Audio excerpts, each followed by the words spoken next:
La libre antenne. C'est du lundi au vendredi de 20h à 21h. Les meilleures interviews de Phil sur Radio People. Nos invités racontent leur vie, leur passion, leur combat et Phil leur donne le temps pour le dire. La libre antenne. C'est sur Radio People et c'est pour en savoir toujours plus sur la vraie vie de nos invités. Bien le bonjour. En général, on écoute la radio et on regarde la télé. Ici, c'est étonnamment différent. On regarde, on écoute, on regarde la radio. C'est particulier. Hein. Je vais y arriver, je suis un peu nerveux là. Ouais, c'est oui. la montée depuis Lausanne avec la neige. Ah oui. C'est vrai qu'on est le vendredi 13 janvier 2017. Vendredi 13, superstitieux, Olivier Racine. Non, pas du tout. Je te rassure. Donc, Olivier Racine, pour finir, parce que j'ai été interrompu par ma nervosité, auteur du livre et de l'aventure de Cervin et Toblerone en Corée du Nord, raison pour laquelle j'ai été aimablement invité par notre ami Phil, que je remercie. Vendredi 13, superstitieux, jamais, ou bien il y a les chats noirs, les échelles, les vendredis 13. Ouais, si je vois une échelle, il y a des circonstances, ou bien il y a quelque chose, ou bien il y a des fois des... Si je vois une échelle, j'évite de passer dessous, quoi. Mais par contre, si je vois un chat noir, non, j'en vois un tous les matins chez moi, je suis plutôt OK, quoi, avec voilà, ça. tranquille. Alors, donc aujourd'hui, vendredi 13, pas de problème, alors. Voilà, pas de problème. Au contraire, c'est même une bonne nouvelle, quoi. Tout va bien. Donc, écrivain, aventurier et tout, on va parler de cette vie, évidemment. Moi, voilà, on s'est rencontrés, on a parlé, on a dit, à chaque fois, t'as plein de choses. Si on est au téléphone, on fait une demi-heure, même si on a un truc pour 2 minutes. Quand on est en face, tu racontes plein de choses de ta vie et tout, ça, c'est juste extraordinaire. Donc, on va commencer par le début. La petite enfance. T'es né où? Tu viens d'où? Écoute, je suis né à Prilly. Et j'ai vécu quasiment toute mon enfance à Épalinges. Et on est parti quelques années à Neuchâtel. J'ai une jolie enfance. Des parents aimants. Des fois des difficultés, bien sûr, à l'école. Hein. Quand on arrive à Neuchâtel avec un accent vaudois, ça passe mal. Si on sort aujourd'hui... C'est vrai, à ce moment-là, ça... Voilà, ça... Ah ouais, ça a toujours été comme ça. Hein. Ouais. C'est comme je disais avant, quand on prenait le café. À l'époque, on te piquait ta pomme à la récré. Aujourd'hui, on te pique ton Apple. Ton téléphone, quoi, ouais. Ça a juste changé de... Mais le fond reste le même. On te piquait la pomme à la récré, alors? Oui. Mais pourquoi pas? C'était vaudois? Ou bien parce que, voilà, après c'est le caractère, la personnalité. Alors la pomme, c'était pas forcément à Neuchâtel ou à Vaud. Voilà. La pomme, c'était parce qu'en général, les grands qui ont 2 ans de plus que toi, ils viennent te piquer ta récré, quoi. Ce qui veut dire qu'en fait, quand tu as 2 ans de moins, c'est énorme la différence, contrairement à maintenant quand on est plus âgé. Et tu donnes ta récré parce que sinon tu prends des claques. Alors évidemment, tu donnes ta récré, les gars se cassent, dès qu'ils ont 50-100 mètres d'avance, tu dis petit con, salaud, tu m'as pris ma récré. Parce que t'avais quand même un caractère un petit peu, voilà, tu te laissais pas faire sans rien dire, c'est un peu ça. J'avais peur, donc je cédais, pas j'avais peur, mais dès que le mec était loin, petit con, quoi. Ouais. Et puis au final... Donc il revenait. Ouais, ça dure un quart d'heure de récréation, mais j'ai jamais reconnu, j'ai jamais dit je te la laisse pour de bon, quoi. J'ai toujours, jusqu'à ce que le gong sonne, en gros, pour dire voilà, l'école reprend. Et ça, c'était quelque chose d'assez étonnant, puisque tu me parles de petite enfance, j'en suis surpris, mais enchanté d'ailleurs de me rappeler à ces souvenirs. Qui sont pas désagréables, mais enfin qui sont pas forcément non plus extraordinaires. Mais ça veut dire récréation, ça veut dire chaque récréation, toutes les récréations, ça veut dire régulièrement ou ça veut dire chaque récréation, t'as des grands qui arrivent vers toi, qui ont 2 ans de plus, qui viennent te piquer ta récré, quoi, en gros. Donc comme on était dans un collège où il y avait toutes les classes, c'était pas comme maintenant peut-être j'imagine où il y a que certaines classes qui sont tous du même âge. Donc au final, quand tu es avec plusieurs classes, forcément les plus grands que toi, ils sont plus grands. Puis c'est comme quand tu montes à un talus, tu as l'impression que c'est l'Everest. Puis quand tu es grand, tu vois ce talus, tu te dis putain, je peux le monter d'une... Facile, quoi, ouais. Facile, quoi. Mais à ce moment-là et autres. Mais ça, tu gardes quoi de cette enfance-là à l'école, de l'école? Est-ce qu'il y avait une incidence par rapport aux leçons, par rapport aux notes, par rapport à ça, ou est-ce que... Alors non, à l'école, j'ai toujours été un enfant moyen, c'est-à-dire plutôt turbulent, mais plutôt discret. Ça dépendait un peu avec qui, ça dépendait quand. Mais j'ai toujours été minimum. Ça veut dire que j'ai toujours réussi mes années, mais au minimum. Tu faisais ce qu'il fallait, comme on dit, quoi. Ouais, mais je faisais ce qu'il fallait sans le savoir. Hein. Je croyais que je faisais le maximum. Et puis au final, j'arrivais juste, quoi. Mais j'ai jamais été brillant. Par contre, j'étais bon en rédaction, français et composition. Pour ça, alors j'avais même pas besoin de réfléchir. J'étais le premier à terminer. L'imagination, comme ça, l'imaginaire et tout. Exactement. C'est quoi? C'est une manière de s'évader aussi quand on est chez soi, dans sa chambre, quand on est petit garçon, et puis on rêve des choses, ou bien dans les livres ou des choses comme ça? Il y a des gens qui vont taper les gens, d'autres qui réfléchissent, d'autres qui... Voilà, il y a des prédispositions, j'imagine. Hein. J'ai toujours eu ce côté, j'ai toujours aimé le côté français, en fait. Le côté de parler, de s'exprimer, ça m'a toujours... C'est-à-dire que c'est même pas que ça m'intéressait, c'est que là, c'est la seule chose où j'étais bon à l'école. Donc c'est pas que je voulais être comme ça, c'est que je faisais des matchs, je faisais de la baignoire qui se vide, le train qui se croise, ça c'est une horreur. Bien sûr. Par contre, dès qu'il fallait faire une rédaction, tout le monde se fatiguait, puis moi en 2 secondes je la faisais. D'ailleurs, je me faisais punir presque parce que j'étais presque arrogant de l'amener après si peu de temps. Puis voilà, au résultat, au final, voilà, si la maîtresse me voit. Ouais, bah ouais. Mais Pourquoi si la maîtresse me voit? Parce que la maîtresse pensait pas que tu aurais des compétences à ce point-là. Non, au contraire, elle savait que j'étais bon, mais voilà, peut-être qu'elle me prenait pour un arrogant, donc elle se disait ce sale gamin là, il a travaillé en fait très vite, puis il a mal fait les choses. Par contre, ce qui était intéressant, c'est que j'avais quand même toujours 10, parce qu'à l'époque c'était jusqu'à 10. Ouais. Donc d'un côté au début, c'était plutôt genre tu vas voir, on va te montrer, on va te mettre un 5 ou un 6, la moyenne 6. Puis finalement, j'avais 9. On mettait rarement 10 parce qu'il fallait pas. Ouais, il fallait pas par rapport aux autres. Ouais, genre 9 et demi. Ouais. Et puis voilà, quoi. Mais c'est vrai qu'en même temps, je me découvre parce que c'est vrai que vous savez peut-être pas à l'écran, mais à Sainte-Croix, c'est l'hiver. C'est l'hiver. Comme au mois de janvier. C'est magnifique, voilà, à part ça. C'est une superbe journée pour un vendredi 13. Et voilà, donc pour reprendre ça... Ces rédactions, l'imagination, c'est d'abord l'imagination. Avant la main, c'est d'abord la tête. Oui, absolument. Alors, cette imagination, tout ça, elle vient d'où? Comment? Elle a toujours été là? Ça a toujours été... Je peux pas te dire, parce que je suis né comme ça. C'est-à-dire, tu vois, je veux dire, à un moment, la prof dit, bon, faites une rédaction sur Radio People. Bon. Alors, Radio People, qu'est-ce qu'il y a à dire, quoi? C'est orange, c'est comme si tout coup, t'as des trucs incroyables qui te viennent en tête, puis tu le développes, alors qu'il y en a d'autres, alors que toi, t'as déjà développé 25-30 idées, eux, ils en ont pas encore une. Ouais, d'accord. Puis en fait, toi, tu le fais en pensant que c'est quelconque, parce que c'est fluide, c'est facile. Ça sort rapidement, ça sort tout de suite. Voilà, oui. Et puis, en fait, tu te dis, mais pourquoi les gens n'ont pas pu faire comme ça? Alors que t'en as d'autres qui faisaient des maths. Alors moi je comprenais rien, l'algèbre, c'est chinois quoi. Donc voilà, j'ai pas de réponse à ça. Et puis après, j'ai pas non plus cherché à écrire, j'ai pas non plus cherché à être aventurier ou quoi que ce soit. C'est d'ailleurs des termes qui parfois un peu me... Mais c'était quoi le rêve d'enfant? Quand tu étais petit garçon, tu rêvais de quoi? Quand j'étais petit garçon, je rêvais d'être un Indien. Un Indien d'Amérique avec des plumes et tout. Avec les plumes, avec l'art qui tuait les méchants cow-boys, qui avaient des armes à feu, quoi. D'accord, qui vivait dans un tipi. Voilà. Alors ça peut peut-être rappeler le côté à l'école, quand je prenais des claques parce que je donnais pas ma récréation. Donc c'était pas du côté des cow-boys, mais du côté des Indiens. J'étais du côté des faibles. Alors que je mesure 1m92, ça peut paraître surprenant, mais quand j'étais petit, il faut savoir quand même, c'est que je crois qu'on a grandi de pas mal de centimètres depuis 10, 20, 30 ans. Et moi, j'étais hyper grand, j'étais quasiment le seul à être grand comme ça. C'était rare d'avoir des grandes personnes. Et donc, quand t'es grand, quand t'es baraque, ça va, mais quand t'es maigre, vu que t'es petit, tout le monde vient t'emmerder, quoi. T'es un peu comme un petit, mais à l'envers, en fait. On te repère un peu plus facilement que les autres. T'es grand, t'es maigre, on va te montrer, on n'a pas peur de toi, et bam! Et puis tu te ramasses des coups, quoi. Voilà. Alors après, t'apprends à négocier, tactique, t'apprends tu deviens un peu un guerrier, quoi. Mais pas un guerrier pour aller te battre, donc, un guerrier pour ne pas te faire taper dessus. Mais pas à répondre avec des coups, mais à répondre en étant plus malin. Enfin, en développant son... Sauf qui peut, en gros. Avec effectivement ce qu'on peut avoir en imagination pour le faire, quoi. Voilà, bon, j'ai plein d'anecdotes, mais je veux dire,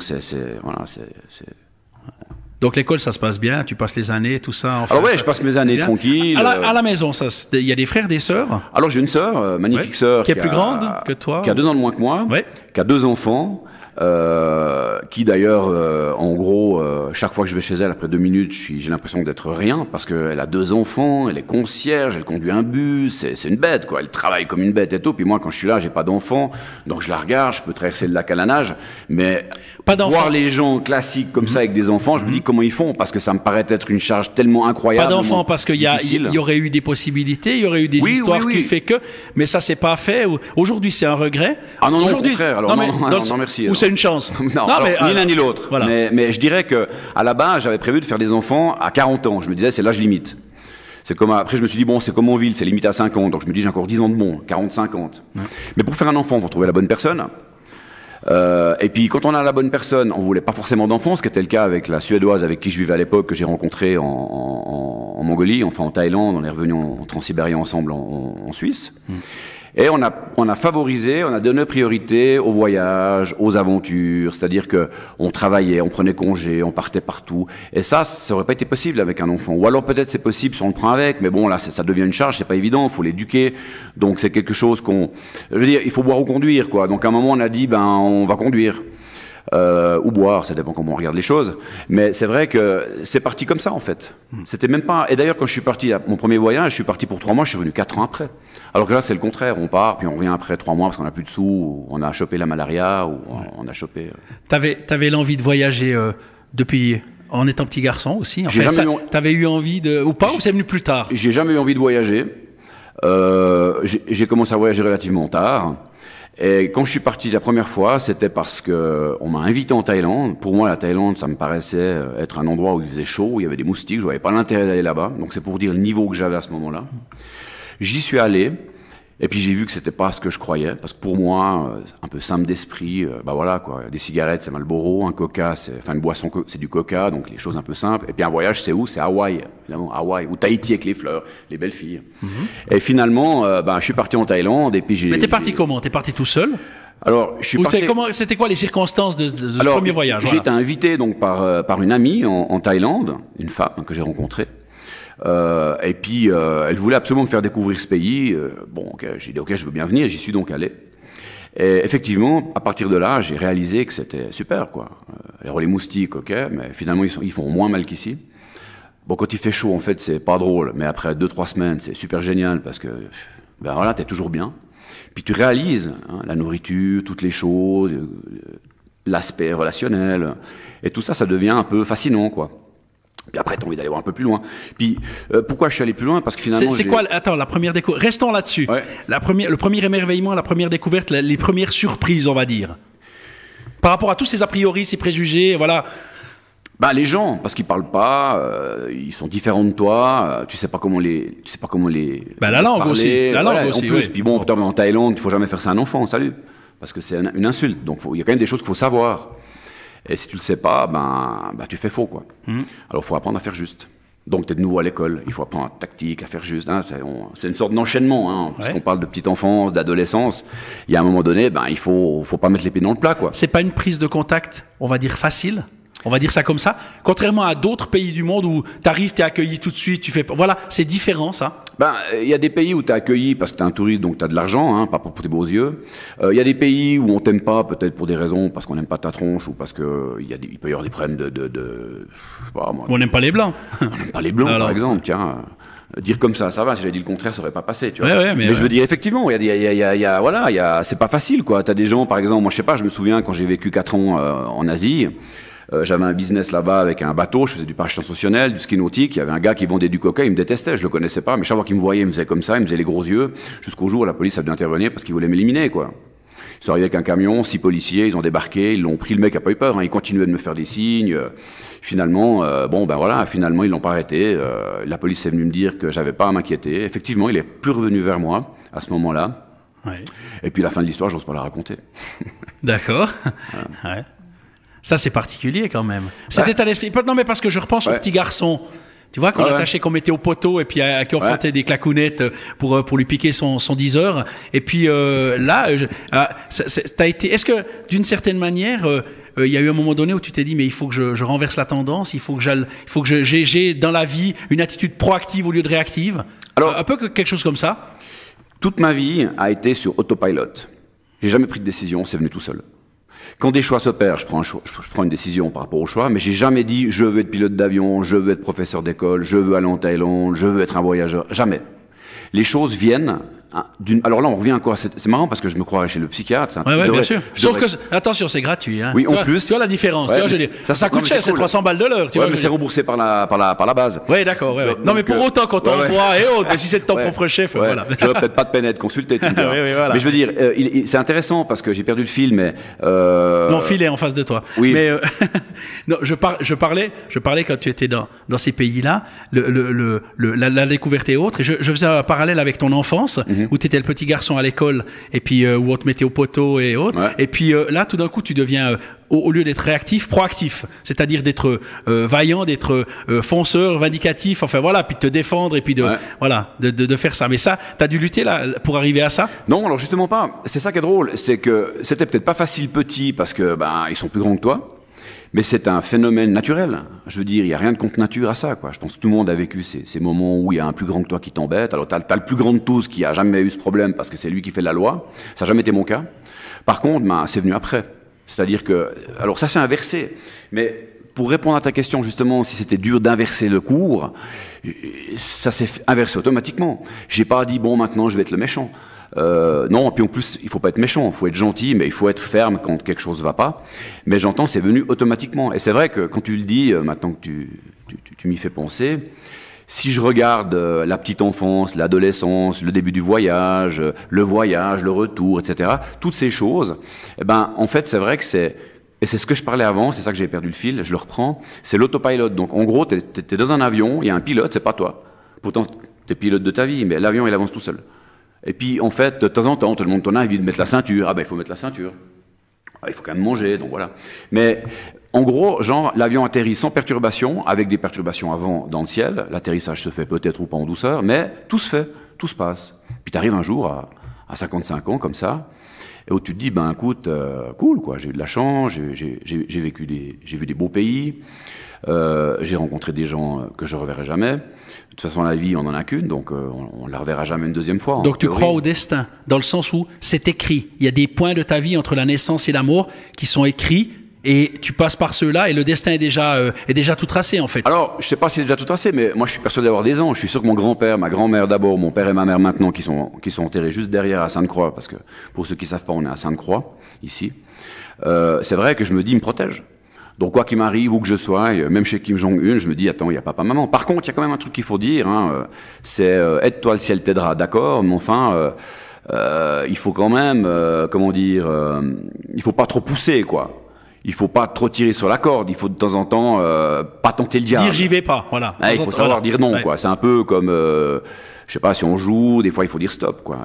Des fois on a tendance, dans l'euphorie, de ne pas dire stop. Je donne un exemple, je monte ce matin ici, il y a plein de neige, la voiture elle fait comme ça, je me dis, oulala, est-ce que je vais arriver en haut? Si j'étais raisonnable, je m'arrête et puis j'attends quelqu'un qui passe. Moi, j'ai pas été raisonnable, j'avais des pneus neige, donc j'étais en règle, donc je réfléchis. Et finalement, j'arrive ici, puis tout va bien. Mais peut-être que si j'avais eu un problème, je me serais dit, ben, je suis un con, j'aurais dû suivre mon feeling initial, c'est-à-dire arrêter la voiture à droite et prendre la prochaine qui arrive. Donc ça, c'est permanent, mais c'est valable aussi pour les gens qui travaillent, pour les gens qui ont des relations professionnelles ou avec de couple. Il y a toujours un moment où on doit se comporter, réfléchir, adapter et prendre une décision. Mais ça n'a jamais été en fait un problème de se dire, bon, maintenant, comment je vais faire? Oui, mais pas en longueur, quoi. C'est instinctif. Tes parents, les valeurs transmises. Alors, c'est quoi? Qu'est-ce que tu retiens d'aujourd'hui, comme tu dis, de tes 55 ans? Qu'est-ce que tu retiens des valeurs transmises, de l'éducation, qu'est-ce qui reste de tout ça? Alors, mon père, un soldat, un mec pas facile, un mec qui a un caractère épouvantable, mais un mec de la génération de Lino Ventura, de Jean Gabin, donc c'est-à-dire que c'est normal à cette époque. Quand on voit certains pères maintenant, comment ils se comportent, je me dis que j'ai eu beaucoup de chance, même si j'ai pris de temps en temps 2-3 claques. Je veux dire, pour croire que je les ai peut-être mérités. Mais enfin, j'ai jamais pris de coup sur la figure, quoi. Des fois, il se fâchait. Par contre, il avait un truc génial, c'est que si je faisais... Alors, avant de faire la bêtise, là, il était insupportable. Il faisait tout pour pas que je fasse la bêtise. Donc, c'était vraiment une espèce de gros con. Enfin, c'était vraiment C'était assez hard. Par contre, quand la bêtise était faite, il disait pas un mot. Il venait et on réglait le problème. Il disait, bon, ok, voilà, on a cassé ça, on va remettre ça comme ça. Voilà, refais-le plus. Donc, en gros, il était assez intelligent parce que c'était... On fait tout ce qu'il faut pour pas que tu fasses la faute, mais quand la faute est faite, on fait tout ce qu'il faut pour éliminer, réparer ou pour réparer la faute, etc. Et ça, c'est ça que je retiens de mon père. Un combattant, hein, un mec, très petit en plus, étonnamment. Mon père était très petit. Ma maman donnait l'impression d'être plus grande, mais je crois qu'elle avait 1 centimètre de moins ou de plus, j'arrive plus à me souvenir. Puis alors ma maman, évidemment, c'est le visage de... La maman, c'est comme pour tous les hommes, quoi. Enfin, non, quoi que c'est pas vrai, il y a des gens... Non, mais parle de la tienne, voilà, non, fais pas de généralité. La mienne, c'est, voilà, quoi, c'est maman, quoi. C'est chez qui tu vas quand papa est méchant, c'est maman. C'est un visage qui reste marqué, c'est des photos comme ça que tout d'un coup tu retrouves en feuilletant un album. De temps en temps, tu as des sentiments qui t'envahissent, là, t'as la larme à l'œil, quoi, parce que tu y penses. Là, bon... Mais oui, mais on a le droit, mais oui, et c'est bien ça. C'est bien ça. Bon, on passe à autre chose. Oui, c'est bien ça. Donc, quand tu entames ce voyage, c'était pour 3 mois, tu es resté 4 ans. C'est celui-là? Alors non. C'est pas celui-là. Ça, oui, c'est-à-dire, tu parles du voyage de Corée du Nord? Oui. Non, alors le voyage de Corée du Nord est un voyage Corée du Nord. Ouais. C'est-à-dire que c'est un voyage spécifique. Les voyages d'avant, c'était des d'abord pour reprendre le fil, puisque tu m'as demandé comment j'avais commencé, on est parti avec cette femme là-bas en Asie. Puis après, j'ai pris ma copine hollandaise, fille au père, et avec laquelle je suis parti pour 3 mois, et finalement on s'est séparés. Sur place, après 6 mois. Copine suédoise, copine Alors hollandaise. Ça, c'est la hollandaise, c'est la première. Donc finalement, les copines vaudoises, il n'y en a jamais eu, quoi. Enfin, non. Tu vas toujours... Voilà, ouais, c'est particulier, ça, oui. C'est vrai. Ouais. Elle était hollandaise, mais elle était dans le canton de Vaud. Oui, non, mais oui, d'accord, mais j'entends. Ouais. Je suis parti avec. Mais tu as toujours cette envie, ce désir, ce besoin. C'est mieux ailleurs. Mais c'est pas un besoin. Non, mais ailleurs, c'est mieux qu'ici. Mais non, ailleurs, c'est pas mieux qu'ici. Parce que tu reviens toujours ici. Non, mais attends, t'aurais pu à un moment donné partir et dire voilà, moi j'ai trouvé ailleurs, peu importe où, mais ailleurs, ce qui me convient, ce qui parce que t'es sans cesse en train de vouloir, mais tu dois revenir quand même à ses racines. Ça prouve que ses racines, Olivier, racine, tu vois, je suis fort, hein. Symbole de la paix. Voilà, exactement. Mais je veux dire, ça veut dire que ses racines sont ici et finalement, faut toujours revenir à ses racines d'une certaine manière. Alors, pour toi. Effectivement, je suis né ici, j'ai des attaches ici, j'avais de la famille ici, j'ai encore ma sœur, mais disons que j'ai jamais eu l'attache où je me suis jamais dit j'ai une attache, je refuse. Maintenant, inconsciemment, au fond de soi, on a des attaches. J'arrive à Épalinges, où j'allais quand j'étais petit, ça me fait tout drôle. Ah voilà, c'est là où j'allais, où j'étais. Donc ça, tu peux pas l'avoir ailleurs. Par contre, une fois que tu vas ailleurs, puis que tu reviens ici, puis que tu repars ailleurs, au même endroit, 2 ans après, tu as le même feeling en revenant où tu étais venu il y a 2 ans. Donc tu crées des espèces d'interactions comme ça, des interactions comme ça qui font que finalement, tu as une sensibilité qui est évidemment... constamment en émoi, quoi, parce que c'est toujours comme ça, mais j'ai jamais eu le besoin de revenir ici. Moi, j'aurais pu vivre ailleurs, mais j'ai pas dit je veux vivre ailleurs parce que c'est mieux. D'ailleurs, t'es un autopilote, quoi. Oui. C'est pas toi qui pilote l'avion, donc c'est pas toi qui. C'est ça. Je te donne un exemple. Tu me dirais le pays le plus facile où on peut vivre, c'est la Thaïlande, et pourtant c'est un pays qui est très souriant, les gens sont cool. Je parle de ça il y a 30 ans, mais je veux dire, si tu as le malheur de te moquer du chien du roi, ce qui a été le cas sur Twitter il y a quelques mois, le gars qui s'est moqué du chien du roi de Thaïlande, c'est un crime de lèse-majesté. Il s'est ramassé 5 ans de prison. Alors quand on arrive là en souriant, qu'on boit des bières, qu'on est sous, qu'on croit que tout va bien, qu'on peut tout acheter, puis qu'en fin de compte, à un moment donné, tu vexes les gens qui eux n'ont rien, ces gens se fâchent, et ces gens le montrent pas, mais un jour ils pètent un câble et puis ils te tuent ou ils te cassent la figure. Et donc il faut toujours se dire que quand tu arrives dans ces pays, c'est en Suisse, le truc. Il faut d'abord apprendre les codes. Enfin, je veux dire avant d'amener puis de. Il faut pas arriver avec une Rolex, avec une chaîne en or. Absolument, exactement. Quoi. Il y a des codes. Il y a quand même puis c'est même pas des codes, c'est un savoir-vivre, quoi. Je veux dire, mais il y a des gens ils savent pas vivre ou qui savent pas faire. C'est encore autre chose. Mais j'entends, je sais pas, tu peux te faire tuer. Moi, j'ai traversé le Bronx, j'ai jamais eu de problème. Et puis tu traverses la rue Saint-François, tu te fais écraser par un camion. Donc il y a sûrement une part aussi de destin. Maintenant, c'est vrai que, à un moment donné, il faut aussi dire, le voyage, ça fatigue. Ça veut dire qu'à un moment donné, tu as envie de rentrer. Donc, comme je disais, je me suis séparé de cette Hollandaise au milieu de ce voyage. J'ai rencontré une Suédoise avec qui je suis resté 15 ans. Et puis, donc, on est revenu par le Transsibérien, etc. Puis après, elle est repartie. Et puis voilà. Maintenant, après ces 4 ans de voyage, je m'organisais toujours pour avoir 3-4 mois de congé sans solde, ce qui me permettait de partir 3-4 mois. Parce que partir 3 semaines, c'est déjà beaucoup quand on travaille. Même 1 mois. Mais le problème, c'est qu'en 3 semaines, 4 semaines, quand tu arrives dans un pays, il te faut 1 semaine pour t'adapter. 1 semaine pour comprendre, et puis une fois que tu as compris, puis que tu commences à être un peu prêt à aller, c'est-à-dire pas rose, mais plutôt brun, il faut rentrer parce qu'il faut aller bosser. Donc tu n'as rien compris, quoi. Tu as juste eu le temps de... tu as fait le touriste. Il t'a dit que si tu veux vraiment voyager, c'est 3-4 mois, quoi. Il faut partir avec sac à dos, il faut avoir les mains libres, il faut avoir... Moi, mon sac à dos faisait 6 kilos. Mais qu'est-ce que tu cherches ? Qu'est-ce que tu cherches, toi ? Quand tu mets ton sac à dos, quand tu portes ton sac à dos sur le dos, tu es seul, tu vas dans un pays, qu'est-ce que tu recherches ? La première chose, c'est un logement.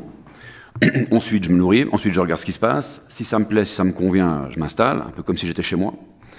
Puis après, je commence à avancer un peu comme un chat. Je vais un peu en avant, en arrière, voir ce qui se passe. Tout d'un coup, tu rencontres quelqu'un qui te dit qu'il y a un truc super là-bas. Tout d'un coup, il y a quelqu'un qui te dit faut pas aller là. Donc, tu commences à c'est un peu comme une naissance, on va dire. C'est cette découverte-là. Ouais. Enfin, ça, c'est cool. C'est cette perpétuelle mise en danger, nouveauté, enfin, tu vas pas sur des, comment dire, t'es pas dans le confort, t'es pas dans le conformisme. Non, c'est toujours nouveau, faut toujours être aux aguets, c'est toujours particulier. T'aimes bien ça, quoi? Alors, la mise en danger, c'est pas une recherche. Et ce qui est génial, c'est que la mise en danger, quand t'es dedans, si t'as prévu d'y être, ça se passe mal. Mais quand tu n'as pas prévu d'y être, puis que tu y es, c'est que tu as tout prévu à l'avance, mais sans te dire je vais être en danger. Ça veut déjà dire qu'on voit... Par exemple, je donne un exemple. une femme qui marche, en plus on en parle beaucoup ces jours, à cause du harcèlement des rues, une femme par exemple qui est sous un tunnel, je pense à, par exemple pour les gens qui habitent Lausanne, à un tunnel là où il y a... un tunnel, quoi, qu'importe où. Et puis une femme marche là, puis vous êtes en face de la femme. La femme vous voit, elle a peur, elle change de trottoir. Vous êtes gentil, vous avez absolument aucune mauvaise intention, mais de la voir changer de trottoir vous fait dire, vous pensez, tiens, elle a peur de moi. Alors que j'ai rien fait, pour qui elle se prend? Puis vous commencez à vous poser, à vous dire des trucs. Ouais, mais attends, c'est normal, c'est une femme. Ouais, mais...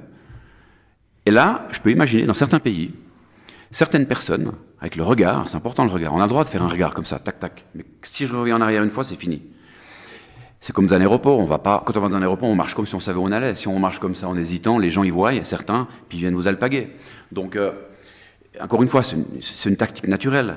Et donc, cette fameuse fille a plutôt intérêt à rester sur le trottoir. Puis d'affronter. Vous regardez. D'affronter sa peur, enfin, son appréhension personnelle en disant, tiens, il y a un mec en face de moi. Regarder le mec dans les yeux, voilà, puis même pas de sourire, mais de faire tac, tac, passe ton chemin, mon gars, quoi. Le mec, il est bien. Mais il y en a un qui fait... Comme ça, t'as envie de lui dire, hey, je te fais peur. Puis genre, t'as envie d'accentuer en fait le truc, voilà. Alors voilà, donc ça, moi j'ai connu des moments dans le monde quand même où il y avait, parce que ça va aussi entre hommes et hommes, quand t'as 5-6 mecs qui arrivent en face, à partir de, je me souviens plus, 127e rue, donc c'était juste à la frontière Harlem-Bronx. Non, c'était au début d'Harlem, pardon.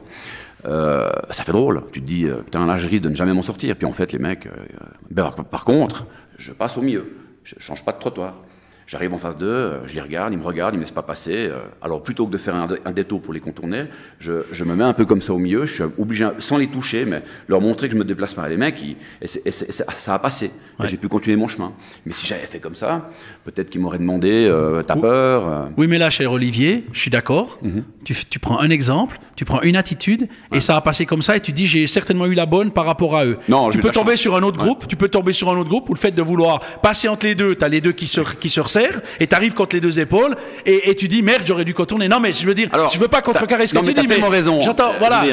T'as tellement raison que moi, je te dis encore mieux que ça. Ouais. Je prends ma voiture, je descends, j'arrive entier, je descends, j'arrive pas entier, quoi. Ah, voilà. Surtout aujourd'hui. Bien sûr.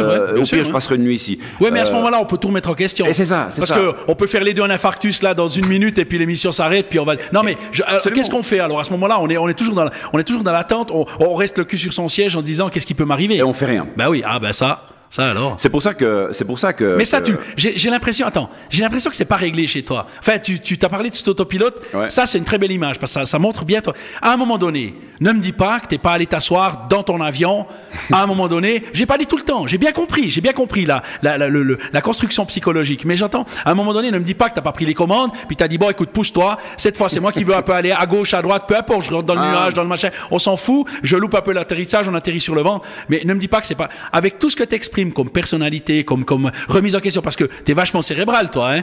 Oula, alors ça travaille, hein, à fond. Ne me dis pas qu'à un moment donné, t'as pas pris le volant, t'as pas essayé, t'as pas voulu que ça bouge. J'ai pas pris le volant, mais les commandes d'un avion. Puis quand je me suis posé, j'ai cassé le gouvernail de profondeur. On a eu un accident parce que j'ai fait du pilotage. Donc pour dire, ça c'est un peu une réponse en dérision. Ouais, mais c'était un vrai avion, c'est ça. C'était un vrai avion, un Robin d'Air, je sais plus combien X. Voilà. Mais bien sûr que, alors oui, mais bon, les commandes, tu y es toujours. Je suis en autopilot, mais il faut quand même aller aux toilettes, manger, regarder le GPS. Donc je veux dire, tu es tout le temps en commande de ton avion, de ta personne, de ta vie. Quand tu te présentes pour un job, ben voilà. Donc je sais pas, je suis venu aujourd'hui, j'ai mis une belle veste, là, tu vois, j'ai voulu. Ça se voit. Ben, voilà, ça se voit puisque t'es filmé, ça se voit. Ça vient de chez Ozoni à Lausanne. Mon ami Olivier, en plus, je profite puisque. Voilà. Mais je veux dire, qu'importe. Voilà, bah là j'ai pris une décision. Je voulais avoir l'air bien. Je passe pas tous les jours à la télé ou à la radio. Donc je suis content. Maintenant, donc j'ai pris une décision. Il y a pas un jour où je la prends pas. Mais c'est vrai que des moments peut-être tu voudrais prendre des décisions qui te permettraient peut-être d'être totalement indépendant. Tout le monde voudrait ça, c'est-à-dire ne pas être dépendant du trafic, d'une voiture, d'un patron. Alors je suis pas d'accord. Tout le monde veut la liberté, tu parles. Non, il y en a qui sont bien contents d'être dans le troupeau, que les moutons. Et puis alors, j'entends genre, ne me demandez pas de réfléchir, il faut juste me dire ce que je dois faire. Alors je trouve qu'il y en a plein des comme ça. Alors oui, voilà. Bon, t'as raison, bien sûr qu'il y a le troupeau. Mais effectivement, alors ça, c'est sûr que... Alors bon, là, peut-être que si je peux te répondre un peu plus en profondeur, c'est vrai qu'alors là, on pourrait y arriver. Peut-être que j'ai pas compris ta question ou j'ai pas voulu la comprendre, mais effectivement, j'ai pas envie d'être comme tout le monde. Alors pourquoi? Parce que j'ai besoin de reconnaissance. Évidemment, qui n'en a pas besoin? Alors, évidemment, il y a une manière de dire les choses. Hein. J'ai besoin de reconnaissance, on le voit tout le temps. Qu'est-ce qui nous emmerde? Mais c'est super sympa de passer à la télé, de passer à la radio. Je veux dire, on passe pas tous les jours à la télé ou à la radio dans sa vie. Je sais pas, moi je rencontre le prince du Danemark, je lui serre la pince, on parle 5 minutes, je suis tout fier. Puis je vais le dire. Alors après on dira, ouais, qu'est-ce qu'on en a à foutre? Mais évidemment, mais je veux dire... je sais pas, moi, je suis pas matérialiste. Si tout d'un coup, pendant 10 minutes, je roule dans une Ferrari, je serais tout content. Puis il y en a qui vous diront, ah non, moi je suis pas matérialiste, etc. Mais il faut être honnête. Donc oui, la réponse est, c'est vrai, tu as besoin de reconnaissance. Quand j'ai écrit ce livre, je pensais ne pas être publié, puisque finalement, parce qu'on y vient quand même sur le sujet, c'est que mes premiers livres, j'ai quand même écrit 1600 pages. Ils existent. Alors il y en a un qui a été publié en 94, mais à très peu d'exemplaires. Je ne le savais même pas d'ailleurs, ça c'est encore une autre histoire. Mais quand j'ai été publié pour celui-ci, c'était incroyable parce que, à quelque part, je ne voulais pas accepter que c'était frustrant de ne pas être publié parce que je me disais, ok, j'écris, de toute façon je ne le serai pas, il y a une chance sur 6 ou 10 000, donc tout va bien, quoi. Je travaille, je m'en fous. C'est un hobby. Par contre, au fond de moi-même, sans m'en rendre compte, je me dis, merde, quoi, pourquoi j'y arrive pas? Mais c'est pas le but, je veux pas être publié. Mais tout d'un coup, j'écris un livre, donc il est fait pour être publié. Donc oui, j'aimerais quand même qu'on le publie. Et voilà qu'il est. Et donc là, tu as une reconnaissance. On t'invite sur un plateau. Bravo, tu es en Corée du Nord. Et puis là, tu racontes tes histoires. Et ça fait plaisir.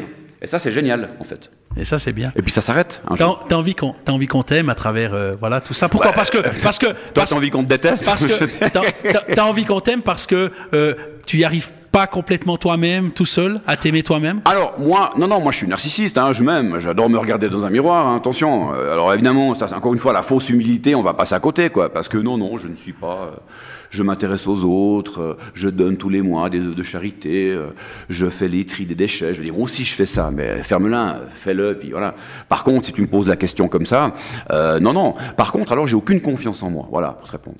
J'ai aucune confiance en moi, et c'est ce qui me sauve, parce que j'ai tellement peu confiance en moi que je me lance dans des projets pas possibles.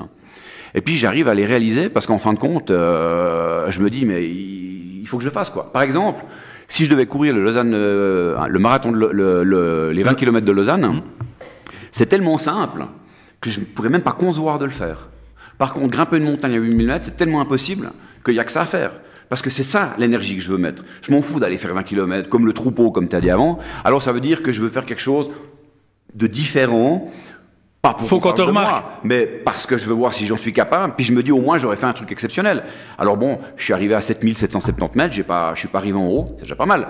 Mais en plus j'ai sauvé un mec au passage, ce qui est extraordinaire. Personne n'aurait jamais parlé de cette affaire si j'avais pas sauvé ce mec qui est un Indien, qui est le plus jeune au monde à avoir gravi l'Everest. Sinon, même si j'étais arrivé au sommet, personne n'en aurait parlé. Alors il est vrai que quand tu arrives au travail, après 2 mois d'expédition, puis tous tes collègues sont là, eh ben, d'un côté c'est bravo, mais en genre c'est putain quel con tu nous emmènes, de toute façon, encore une fois tu vas nous raconter tes conneries, puis le lendemain c'est dans tous les journaux, alors il a raté, mais il est dans le journal, parce qu'il a sauvé un Indien qui a gravi l'Everest. Alors, tu l'as sauvé, c'était quoi? Non mais sauvé parce qu'il était bloqué, et puis... Non, parce qu'il a eu un œdème cérébral. Oui. C'est Arjun Vajpayee, hein, c'est le plus jeune au monde qui a gravi l'Everest. Il a détenu le record pendant 4-5 heures, jusqu'à ce que Romero... Quel âge il avait, ce jeune homme? Il avait 16 ans à ce moment-là. Et puis, son record est parti après 4 heures, puisque Romero, qui est américain, qui a 14 ans et qui est monté illégalement au côté népalais, il est arrivé sur le même sommet, donc l'Everest, que Arjun Vajpayee, mais 4 heures plus tard. Ce qui fait qu'en fait, il a perdu son record. Et puis, c'est ce Romero qui voulait être le plus jeune au monde à faire les 6 sommets de tous les continents. Et Arjun Vajpayee, son objectif, c'est d'être le plus jeune au monde, d'avoir fait tous les 8000, il y en a 14. Et donc, ce gars, jeune, sympa, marrant, enfin... faut savoir quand même que les montagnards, on dit en montagne c'est super, tout est cool, putain, en montagne tout est amplifié x 100, donc faut pas tout le temps voir que ce qu'on veut bien vous faire croire ou voir. Et en fait, les vrais montagnards, c'est quand même un peu des autistes, quoi, hein, c'est pas des mecs qui se marrent, quoi. Même s'ils se marrent, mais je veux dire, c'est voilà, dur la montagne. C'est dur la ouais. montagne. Puis Arjun Vajpayee, c'est un Indien, il a 16-17 ans, bon, il avait 18-19 ans à cette époque, hein, puisque c'était en 2012. Puis le gars, il est beau gosse, il est drôle, il a tout un team avec lui, il a un GPS, il est en connexion avec des militaires, parce que son père travaillait dans l'armée indienne, il était, je sais pas quoi, colonel, qu'importe. Puis maintenant, il fabrique des GPS avec l'armée. Puis ce gars, il arrive là au milieu, on est des teams de 5, hein, donc il y a 3-4 teams de 5, c'est ce qu'on appelle des expéditions, donc il y en a 5, donc tu as une vingtaine de personnes. Puis de temps en temps, soit on se croise, on mange ensemble, on on fait des échanges. Puis tu as ce gamin qui arrive, là. Alors tu as tous ces mecs, ces burinés, ces gros durs, qui ont déjà fait ci et ça. Puis cette espèce de gamin qui a déjà fait l'Everest, quoi. Comment veux-tu que les gens l'aiment? On le déteste. Moi, je l'aimais bien parce que je suis un marrant. Il m'a tout de suite bien aimé parce qu'il a vu que j'étais un drôle. Moi, j'ai dit que je n'étais jamais monté. C'est la première fois que je faisais une montagne comme ça. On est devenus copains. Bon. Mais copains parce qu'on était. Voilà. Mais j'avais aucune capacité de montagne. J'ai fait le Cervin, le Mont Blanc, mais voilà. Mais ça n'a rien à voir. Et donc, à un moment donné, il est parti et tout le monde le suivait parce que forcément, c'est un peu comme un chat qui attend pour attraper une taupe. Hein, il a le cul qui bouge, puis pop, il attrape la taupe. Ou pas. Et donc, dès qu'Arjun part le matin à 4 heures, tout le monde le suit parce qu'on se dit c'est le moment vu qu'il est avec les militaires. Puis voilà, on est parti. Puis évidemment, il est parti. Hein, moi, j'étais pas dans le même team que lui, quoi. Puis bon, moi, je suis arrivé au camp de base 2. Puis finalement, ça allait plus, quoi. Il y avait un mauvais temps.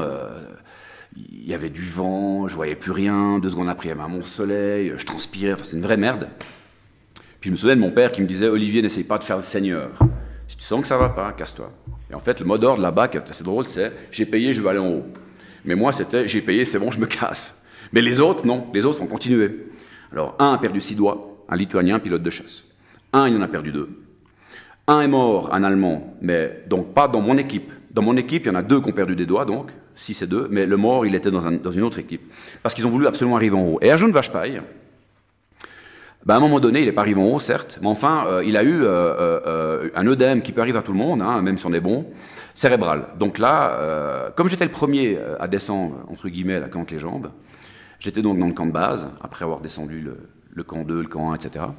Et tout d'un coup, j'entends au secours, au secours. Je vois des Sherpas qui arrivent en me demandant, en me disant Arjun, problème, etc. Puis moi, j'avais Suisse, hein, équipé, j'avais une pharmacie, j'étais sponsorisé par Navita. Puis j'avais des médicaments, tout ce qu'il fallait pour les problèmes d'œdèmes cérébraux, pulmonaires. Alors, quand on entend comme une sorte de thé qui bouillit, hein, la bouilloire, c'est qu'on a un œdème pulmonaire. Et puis quand le gars vous regarde comme ça, c'est que c'est cérébral, quoi. Et donc le gars, effectivement, avec un œil qui partait comme ça, il avait la jambe qui tremblait. Et puis il me dit, je vais mourir, quoi. Écoute, je suis emmerdé, je ne sais pas quoi faire. Moi, je ne suis pas médecin. En plus, j'avais déjà une peine du diable à survivre ici. Parce que déjà, de survivre au camp de base, c'est pas évident, j'entends. Les gens croyaient que tu arrives. Alors oui, tu peux, mais... non, les gens croient que le camp de base, il est à 500 mètres et puis qu'il faut monter les 7500. Non, mais c'est pas... Voilà, exactement. Il est presque à 5000. Ben voilà, c'est ça. Ouais. Et donc, puis bon, ça neige, tu es dans une petite tente, tu as la condensation, la neige te tombe dessus quand tu es dans la tente. Enfin, c'est pas évident, quoi. Déjà, ça, c'est du sport, quoi. Pour un mec qui n'est pas habitué, pour un habitué, c'est de la facilité. Ça revient comme à l'école, tu as la rédaction, les mathématiques. Et puis donc, j'ai pris mes médicaments, hein, puis j'ai été vers Arjun, j'ai dit, écoute, moi j'ai des médicaments pour les œdèmes cérébraux. C'est ce que confirmait le Sherpa, mais moi je ne peux pas te les donner parce que si je te les donne puis que tu meurs, je vais avoir toute l'Inde sur le dos et puis un décès sur le dos, quoi. Par contre, si je ne te les donne pas, tu risques de mourir aussi. Alors je suis emmerdé, donc voilà le deal que je te propose. Je donne ces médicaments au Sherpa. Ah ben tiens, j'ai oublié de mettre ça. Voilà, ah ouais. Tac, tac, tac. Ah ouais, c'est pas mal ça. Donc je donne mes médicaments au Sherpa. Non, c'est moins bien. Attends. Voilà. Et je dis au Sherpa, normalement la dose, c'est 1 comme ça, mais moi, à mon avis, je mettrais 2, comme ça. Mais c'est toi qui lui les donnes. Donc moi, je donne à toi, pas à lui. Donc s'il y a un problème, toi si problème pour toi. Toi, avoir donné, voilà, et toi, voilà. Problème. Voilà. Donc toi, Arjun, tu me confirmes? Ok. Et toi, le Sherpa, tu me confirmes? Ok. Donc, il prend les 2 médicaments, il donne les médicaments à Arjun. Moi, toutes les heures, ça a l'air de rien, mais je fais genre, 70 mètres. Mais 70 mètres... Mais c'est énorme, non, mais c'est énorme. Ouais, non, mais faut pas... Pour voir s'il va bien, quoi. Ouais. Alors, il faut savoir que le principe en montagne, pour être sauvé de ce genre de problématiques, c'est de descendre le plus vite possible. C'est ce qu'il a fait. Par contre, à un moment donné, quand il est arrivé, il faisait nuit. Et les Sherpas, ils ne peuvent pas descendre plus bas. Parce que sinon, c'est tout le monde qui meurt, en gros. Parce que les mecs, c'est pas quand même c'est des super-héros, mais c'est pas des... Ouais, ouais. Et donc, il faut dormir, quoi. Alors, la question qui s'est posée, c'est que s'il reste à ce stade-là, est-ce qu'il est suffisamment descendu? Réponse, probablement non. Et grâce aux médicaments, on a pu mettre une sorte de réserve. Ce qui fait qu'en fait, Arjun, il a eu comme une sorte... C'est comme si tu avais une réserve dans une voiture, ben voilà, tu es sur la réserve. Et donc, dès que le soleil s'est levé, enfin, même avant, on s'est tous cassés. Donc, j'ai rejoint son team. Je suis descendu avec lui on a rejoint Katmandou, quoi, en fait. Hein. Combien de temps on est en Chine. Hein. Combien de temps on met pour passer du camp de base qui est à 5000 et quelques jusqu'à la sécurité en bas? C'est de la randonnée. Enfin, c'est pas de la randonnée, c'est de la marche. Combien de temps? Écoute, je sais pas. Une journée, je crois. Ouais, ok. 24 heures, quoi. J'ai plus trop la mémoire. Okay. Je dirais quelque chose comme ça, quoi. Mais c'est vrai que bon, par contre, quand on arrive en bas à Katmandou, au Yakeyeti Hotel, un super hôtel colonial d'époque, c'est sûr que quand je réalise en fait que dans le fond, j'ai rien fait, moi. C'est eux qui l'ont porté sur le dos. Moi, j'ai fait que salut mon ami.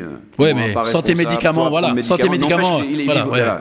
Mais un montagnard comme Troyet ou comme tous ces montagnards sérieux, c'est des gens, ils sauvent des vies régulièrement, puis ils n'en parlent pas. Alors, ils m'écouteraient aujourd'hui, ils se diraient, attends, mais parce que moi, comme je suis... Parce qu'en montagne, le problème, c'est que tu as les vrais, les puristes, comme ces Troyais, comme cette génération-là, qui ont vraiment découvert le truc, puis tu as les autres, les abrutis dans mon genre, ah ben tiens, je vais aller me faire un 8000, un peu comme tirer à Disney World. Alors, c'est extrêmement détestable pour les puristes, parce qu'ils voient leur joujou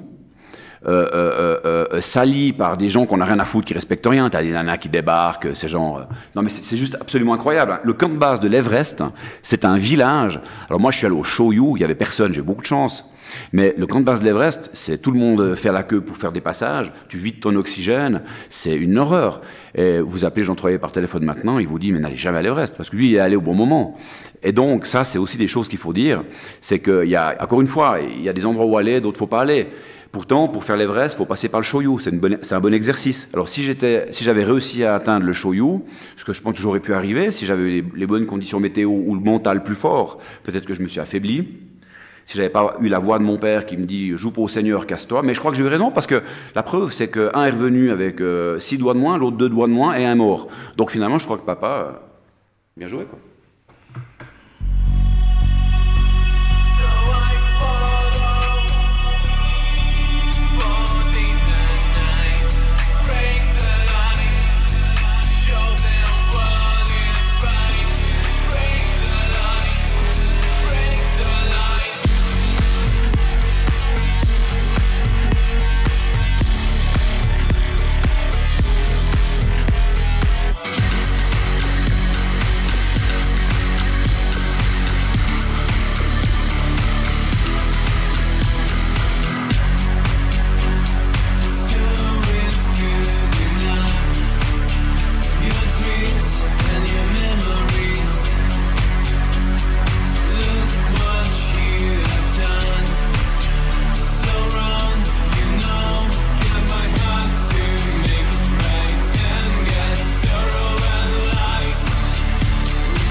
La libre antenne de Radio People avec Olivier Racine. Le livre Cerveille Toblerone en Corée du Nord. Voilà, faut le montrer. Ben oui, il faut le montrer. Voilà, ça c'est bien. Très bien. 98 pays à travers le monde, Olivier. C'est extraordinaire ça. Alors là aussi, c'est vrai que je suis très fier d'entendre ça et de me le dire à moi-même, mais j'ai pas cherché à faire 98 pays, c'est venu tout seul. Alors je dois dire quand même qu'il y a un truc, faut que je reconnaisse, pour être tout à fait honnête, c'est que c'est vrai que quand tu es en Thaïlande, tu te dis je vais aller en Malaisie. Quand tu es en Malaisie, ma copine hollandaise disait je vais aller voir mes ancêtres, les Hollandais, donc en Indonésie. Puis quand tu es en Indonésie, puis que tu en as marre des moustiques, tu dis je vais aller à Singapour, parce que c'était la seule ville d'Asie du Sud-Est à l'époque, il y a 35 ans en arrière, où c'était un peu comme ici, quoi. Il y avait des buildings, il y avait de l'air conditionné, etc. Et donc, forcément, à un moment donné, il y a comme un jeu, hein, un peu. Donc c'est vrai que tu te dis, puisque je suis là, allons voir ce qu'il y a, quoi. Et c'est pas tellement sur le fait de dire je reviens avec 12 pays de plus, c'est sur le fait de se dire que je serai peut-être jamais là. Je donne un exemple. Je vais, par exemple, je sais pas, n'importe où, dans le monde, à Maurice, qu'importe. Et je m'arrête au Qatar, voilà, à Doha. La plupart des gens, qu'est-ce qu'ils font? Ils s'arrangent pour avoir des connexions les plus rapides possibles. Et quand on veut payer le moins possible, on a des attentes un peu longues, 8 heures, des fois 6 heures. Donc c'est long. Moi, ce que je fais, c'est que c'est gratuit en plus. Je me prends 2 jours, puis je vais à Doha. Alors 2 jours, c'est rien. Mais ça, c'est aussi un truc que j'aime bien dire quand on me le demande. Tu ne me l'as pas demandé, mais je peux le dire sans que tu me le demandes. C'est qu'on dit souvent, ouais, mais bon, tu as fait 98 pays, mais sur 98, tu n'as peut-être été que 2 jours dans un, voire même 1 heure dans un. Réponse, oui. Mais j'ai vécu des trucs peut-être en 2 heures, 10 fois plus intenses que dans des endroits où je suis allé pendant 2 mois, où il m'est rien arrivé. Je vais à Bristol apprendre l'anglais, à part des mots grossiers, j'ai rien fait, quoi. Donc, c'est pas la longueur, c'est l'intensité qui compte. Et donc, pour revenir à ça, c'est vrai que je me fais 3 jours dans le désert avec un quad, je dors dans des tentes de nomades, un truc de touriste, mais t'es quand même là, il y a pas tant de touristes que ça finalement. Et puis tu te fais un 5 étoiles avant d'aller de repartir un peu au combat, puis voilà, puis tu reprends ton avion, puis tu te dis j'ai passé 3 jours géniaux, donc tu as plein d'images en tête que tu as fabriquées, alors que tu revois des gens dans le même avion, pas le même avion, puisque c'est 3 jours plus tard, mais c'est les mêmes genres de gens, puis ces gens ont attendu 6 heures, puis ces gens en fait n'ont pas vu ça, alors qu'ils auraient pu en sortant. C'est comme si j'ouvre une porte puis que je te dis la porte est là, les gens ils vont pas voir la porte. Et ça, c'est peut-être un truc assez rigolo, et ça peut-être que ça vient avec le temps. C'est-à-dire que tu te dis, mais attends, l'opportunité en fait. Je suis un opportuniste. Si j'ai la possibilité d'aller à quelque part, et puis que je peux encore pousser la porte, ne serait-ce même que pour 1 heure, j'y vais. Mon dernier voyage à Trinidad et Tobago, à un moment donné, on s'est posé à Sainte-Lucie. On est resté donc dans l'aéroport. On n'avait pas le droit de sortir de l'avion, mais ils avaient ouvert les escaliers. Moi, je suis descendu. J'ai fait 3 pas jusqu'à ce que les militaires me fassent remettre dans l'avion. Et donc, je n'ai pas été à Sainte-Lucie. Mais il se trouve que moi, physiquement, j'étais... T'as mis le pied. Le pied à Sainte-Lucie. Et puis, en gros... et t'as eu 3 mitraillettes qui se sont mis à... mais vous l'avez compté comme pays? Évidemment que je l'ai compté. Ah ouais, vous n'y étiez pas, mais on s'en fout. C'est pas important. Je veux dire, j'y suis allé, point. J'entends, cette table, elle est quelle couleur? Elle est rouge? Tu me dis elle est orange, peut-être, mais en tout cas, elle est rouge. Donc, à un moment donné, voilà. Maintenant, il faut être honnête. Mais il est vrai que normalement, quand je vais quelque part, j'y vais pas 1 heure, ni 2 jours. Mais enfin, ce qui est intéressant, ce que je voulais dire, c'est que le voyage, c'est comme la vie. C'est l'intensité qui compte, c'est pas la longueur. Et là, j'ai un excellent exemple dans ce studio, c'est que pour venir ici, c'est les anciennes usines de fabrique de machines à écrire Paillard qui payent pas de mine de l'extérieur. Puis quand vous arrivez à l'intérieur de ce studio, il faut vous imaginer un loft de 250 mètres carrés qui est absolument extraordinaire. Tu te dis, mais attends, on est où là? Puis avec une vue, parce que vous ne le voyez pas, mais il y a des fenêtres, on voit la neige, on voit le Jura, enfin c'est juste extraordinaire. Et voilà, donc ça, c'est un voyage déjà, ça, j'entends. Mais surtout pour arriver ici. Surtout pour arriver ici. Pourquoi? Parce que quand on retrouve le 21, après, il faut chercher, faut trouver. Alors, effectivement... T'as été fort là. Tu m'avais prévenu que c'était pas facile. Ouais, voilà. J'ai pris un peu d'avance parce qu'il neigeait. Attends, je préviens tout le monde que c'est pas facile, donc faut m'appeler d'abord, voilà. Donc, et puis, je te laisse parler, puisque c'est toi qui... Non, mais vas-y. C'est compliqué pour arriver juste chez moi. Non pas à trouver l'adresse, mais arriver juste chez moi. Alors, pour aller chez lui, c'est pas compliqué, c'est impossible. Voilà. C'est impossible. Voilà. Je dis, et puis c'est pas exagéré, 10 cm, non, c'est vraiment pas comme à Marseille, genre, c'est impossible. Exactement. Par contre, si on est malin, ou qu'on est un peu volontaire... Ou qu'on est un peu aventurier, puis qu'on a l'expérience. J'aurais pas osé dire ça, mais on peut être aventurier à Sainte-Croix, en effet, et c'est exactement ce que j'ai fait. Donc, qu'est-ce que j'ai fait? Comme j'avais de l'avance, ça m'a permis de prendre mon temps et d'arriver genre à la porte, coucou c'est moi, voilà, sans que j'ai eu besoin de l'appeler, je suis perdu. Parce qu'après je raconterai ce qu'il m'a raconté quand je me suis retrouvé face à lui. Et puis tout d'un coup, j'ai trouvé quoi en gros.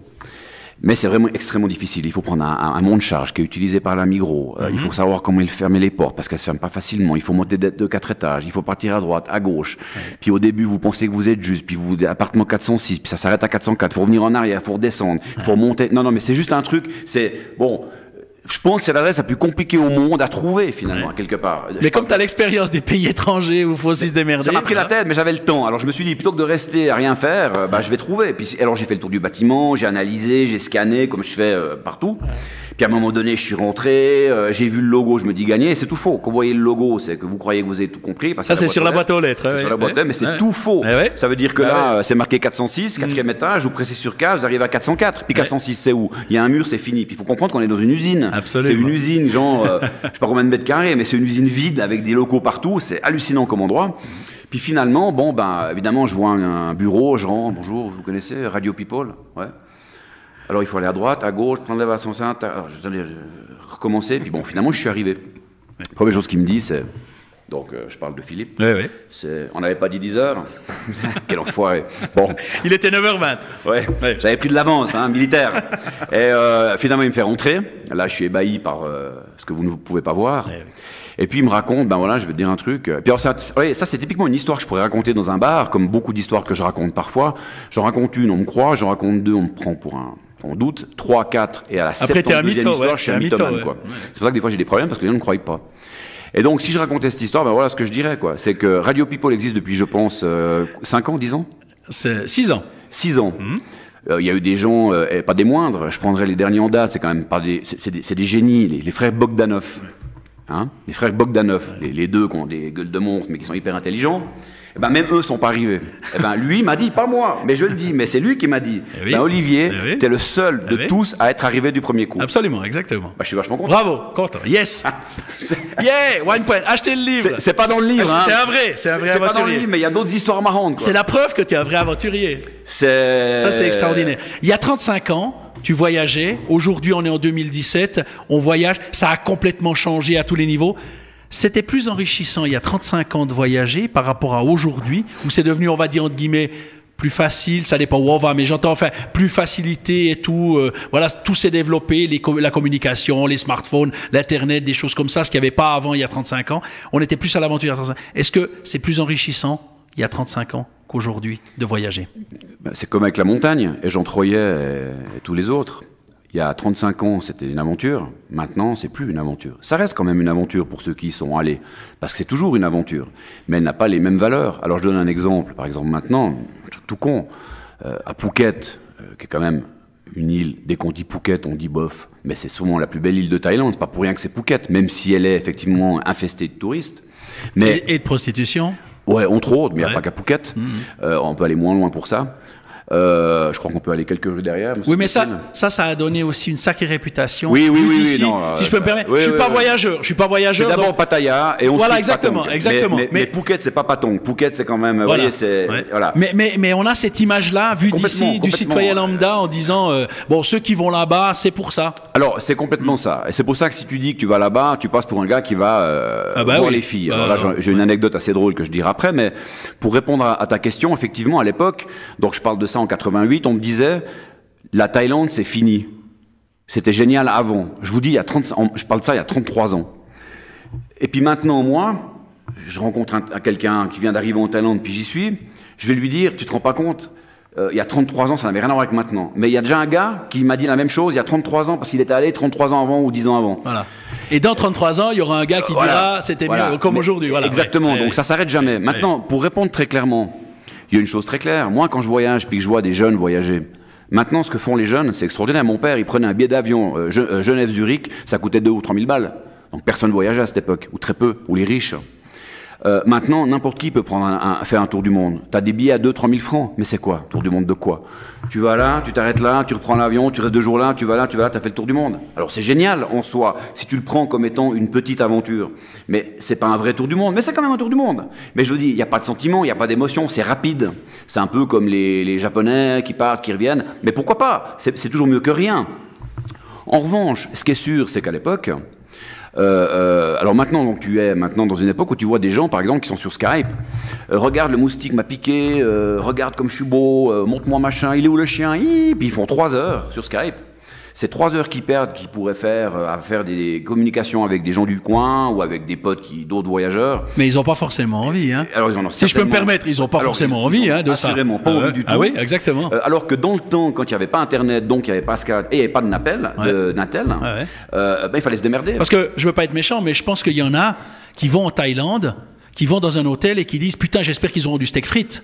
Si je peux me permettre, tu vois ce que je veux dire? On est d'accord, voilà. Et puis de la pizza. Puis j'espère qu'on pourra trouver une pizza parce que alors ouh là là. Et oui. Alors ça c'est marrant. Pas pour être méchant, mais je trouve un peu dommage. Ouais. Enfin, voilà. Chacun fait ce qu'il veut. Non mais t'es loin d'être méchant. Je veux dire, la plupart des gens effectivement qui voyagent ont besoin de manger comme chez eux. Hein, alors, ils ont le droit, encore une fois. Mais je sais pas, moi, il me semble. C'est un peu con, on va dire que je suis arrogant de le dire. Mais, non, mais vas-y. Mais si tout d'un coup je dis, moi, je sais pas, je vais en Mongolie, ce que j'ai fait en 92, j'étais un des premiers à pouvoir descendre du train à Ulaanbaatar, de Vladivostok à Moscou, parce que avec Monkey Business à Hong Kong, c'est les premiers depuis Hong Kong qui ont réussi à non pas faire la ligne, mais à faire descendre les touristes à Ulaanbaatar, effectivement, quand tu es là-bas, il n'y a rien de rien, tu peux pas communiquer, il n'y a même pas d'essence, il faut des bons, c'est tout un j'ai perdu le fil de ce que je voulais dire, mais c'est tout un cirque pour aller là-bas. Ouais.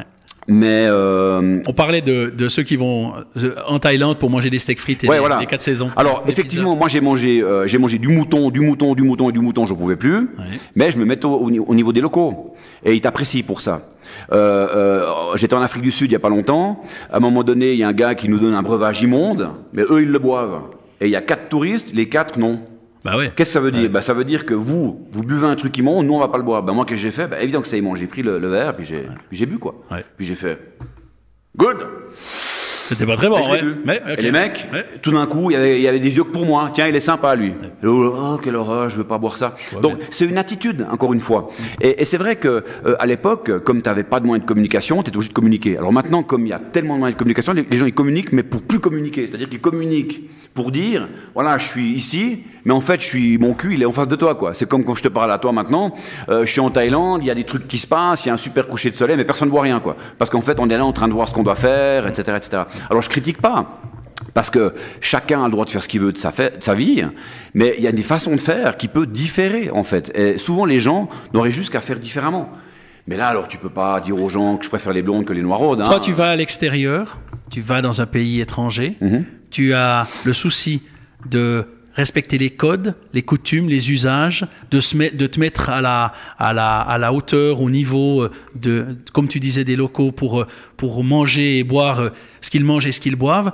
Tu penses que en Suisse, quand il y a des personnes qui arrivent en Suisse de l'étranger, est-ce qu'elles devraient, si elles avaient cette même démarche-là et autres, est-ce que les choses seraient peut-être pas un peu plus faciles et on aurait une opinion peut-être un peu différente plutôt que de vouloir recréer son propre habitat, ses propres croyances et son propre monde chez nous quand on y vient? C'est compliqué ça. Mais toi qui as ce pont, ce lien entre, dans l'autre sens, est-ce que, voilà? Bon, je dirais que déjà les réfugiés qui sont ici n'ont pas voulu venir. Je dis oui, mais non, ils ont été chassés. Donc de leur demander s'ils préfèrent manger de la fondue ou un plat d'albat, c'est presque indécent. Maintenant, effectivement, dans l'éthique d'intégration, qu'on soit réfugié ou pas, c'est vrai que quand on est avec des gens, l'idée c'est de pouvoir communiquer et non pas de former des ghettos. On voit bien comment c'est en France. Donc c'est sûr que oui, la réponse, il faut s'intégrer. Qu'on soit dans un sens ou dans l'autre. Mais maintenant, vous ne pouvez pas empêcher quelqu'un d'aller à Phuket manger une saucisse et puis de boire une bière allemande plutôt qu'une Singapore. Mais il y avait un truc marrant d'ailleurs que je voulais dire, pas pour me vanter, mais parce que je trouve que c'est drôle, parce qu'on m'a souvent fait la remarque, et d'ailleurs tu l'as faite, quand on va à Phuket, c'est pour aller voir les filles. C'est tellement vrai qu'en fin de compte, on me le demande aussi. La réponse est, évidemment que je vais voir les filles. Pas toi? Non, moi je vais voyage culturel. Oui, je comprends. Ben non, mais moi je vais voir les filles, mais je vais pas voir les mêmes filles que toi. Ah bon? Explique-moi. Ben, tu vois, truc en Thaïlande, ce qui est génial, c'est que c'est là où il y a le plus de femmes disponibles. Ah, pourquoi ça? Oui, c'est vrai, elles sont pas chères. Non, je parle pas de ça, laisse-moi finir. Ben, parce que simplement, en Thaïlande, tous les mecs qui vont là-bas, qu'est-ce qu'ils font? Ils prennent une prostituée. De surcroît, ils la gardent 2 semaines. Ils se promènent avec. Et en fin de compte, ben, ces mecs, ces blancs, ben, ils draguent pas les filles blanches qui sont des Hollandaises, des Suédoises, des Anglaises, qui, elles, viennent aussi seules. Puisque ces mecs sont, entre guillemets, servis par ce qu'ils considèrent comme étant le truc exotique. Donc toutes ces femmes touristes, anglaises, hollandaises, suédoises, sont délaissées. Et moi, eh ben, en 4 ans j'ai vécu là-bas 4 ans, hein, mais je restais seulement 3-4 mois pendant la saison, puis après, quand il pleuvait, je partais faire le tour du monde. Eh ben, effectivement, et ça revient un peu à ta question de départ, toujours des étrangères, ben parce qu'elles étaient nombreuses, je pouvais faire le tour du monde d'une certaine manière, puisqu'elles sont toutes ces femmes sont de tout le monde entier, et elles étaient disponibles. Et une femme qui arrive, qui est rose, ça veut dire qu'elle ne va pas te répondre, elle lit, parce qu'elle vient d'arriver, mais dès qu'elle est un peu rouge, elle se rend compte qu'elle est là depuis un moment, puis qu'elle va bientôt bronzer, mais elle se rend aussi compte que dans le fond, personne ne vient vers elle, parce que les mecs, ils vont vulgairement aux putes.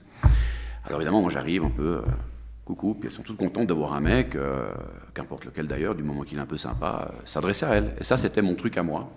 Et d'ailleurs, je l'ai dit dans mon livre, le premier livre que j'ai écrit, et c'est comme ça que je répondais souvent aux gens qui me disaient, alors quand j'avais 30, 35 ans, on me le demandait moins, mais par contre maintenant c'est vrai que si tu vas en Thaïlande, bon moi je vais en Thaïlande, mais je vais plus du tout à Phuket, je vais à Koh Lipe, je vais dans des endroits qui sont un peu plus...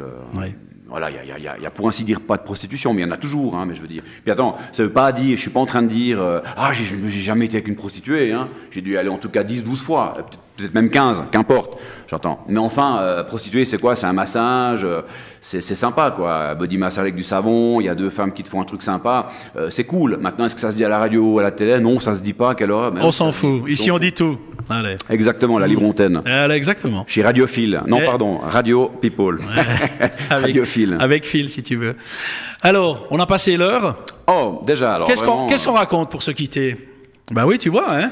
Écoute, tu savais pas ce qu'on allait se dire, mais en fait, voilà, on parle, on devise, on fait, voilà. Qu'est-ce que tu veux dire? Hein, à part d'acheter remontre-le encore une fois. Alors, Édition Mon Village. C'est qui ces fous qui ont décidé de te publier? Édition Mon Village. Qu'il leur a un petit coup de chapeau. Ce qui est incroyable, les Éditions Mon Village, c'est que c'est une maison d'édition à Sainte-Croix qui se trouve juste derrière. C'est pour ça que je veux que Pascal Broulis. Pascal Broulis, il est à Mon Village. Le conseiller d'État. Exactement. Oui. Et c'est une maison d'édition donc tenue par Jean-Claude Piguet, qui est également entre guillemets pas propriétaire de l'imprimerie, qui est également rédacteur en chef du journal de Sainte-Croix, dont il n'est plus depuis quelques jours parce qu'il a pris une retraite bidon, parce qu'il va quand même écrire, hein, évidemment. Et puis il a cette maison d'édition. Et donc c'est assez étonnant parce que cette maison d'édition, en fait, existe depuis 60 ans. Et puis voilà, elle est là. Mais la conclusion qui est intéressante, c'est que dans le fond, on était venu pour parler de ce livre. Et ce que je trouve sympa, c'est qu'on n'en a pas parlé, et on a parlé d'autre chose. On a parlé d'Olivier Racine. Voilà, j'avais pas pensé à ça, mais merci en tout cas de me donner autant d'intérêt, et puis de m'avoir offert cette opportunité de pouvoir m'exprimer. Les réseaux sociaux, site internet, si on veut te suivre, si on veut savoir, si on veut tout... Oui, j'ai un site... Alors vas-y, dis tout. Écoute, j'ai une page Wikipédia, ça va plus vite, sur laquelle il y a tous les liens que je considère comme importants. Je précise, c'est pas moi qui ai fait cette page Wikipédia, c'est extrêmement difficile de faire une page Wikipédia. J'ai un site internet, www.olivierracine.com. Puis voilà, quoi. Donc en gros, Olivier Racine sur Google, puis voilà, puis il y a des aventures, il y a des photos, il y a des trucs sympas, quoi. Soyez un peu patient, parce que le loading, il tourne pendant un petit moment.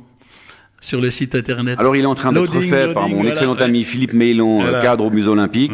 Et on est en train de le changer parce que voyez-vous, c'est un site flash qui à l'époque était extrêmement moderne. Voilà. Puis maintenant ça l'est plus. Donc mais faut patienter, on arrive quand même sur les informations. On y arrive, mais c'est en travaux pour une meilleure accessibilité en tout cas. Exactement. Alors l'idéal, je dirais, pour pas se perdre sur site, il faut plutôt aller sur Wikipédia. Comme ça là, il y a les liens un peu importants qui tracent le parcours. C'est plus facile, je pense, que d'aller sur le site.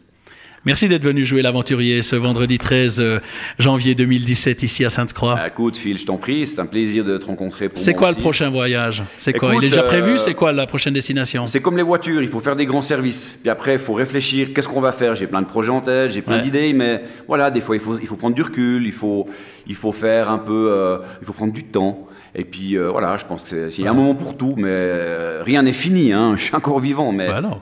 T'es en pleine construction, jeune homme. Je suis en pleine construction, merci. Ça, c'est beau. Bonne continuation, belle année à toi. Merci beaucoup. Et puis, à très bientôt. Ok, bye Plus bye. tard, pour parler d'autres choses, des nouvelles aventures, des nouvelles choses Exactement. et tout. Alors, très On bien. sait jamais. Comme ça, tu sais où c'est maintenant. Ah, Tu arriveras maintenant- beaucoup plus maintenant, vite. j'arrive à revenir du T'es premier quitte coup, de partir 3 semaines avant. Tu peux partir le jour même. Exactement, je pourrais arriver à 10h pile. Merci, Olivier. Bonne À bientôt, au continuation. revoir, merci. Jamaica downtown ready for the fire.